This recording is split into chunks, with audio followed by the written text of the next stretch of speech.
course where you'll have to do some side straddle hops. That's where you drop your sandbag.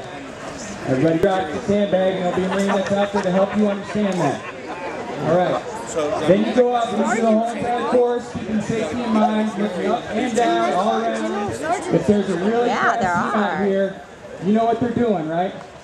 Clearing spiderwebs for you. And they will, and there's a lot. So say thank you to them after they kick your tail. Okay. We did our best to clear out all the briar patches and prickle bushes and all that kind of stuff. They're still out there, so just be mindful of them.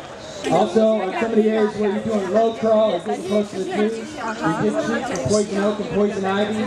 Keep your eyeballs open. All right? But move quickly. So that way you don't have to stop and do it all over again. Move quickly and be quiet. People keep getting in my way. Okay, so then you guys go all the way out to the mud pit.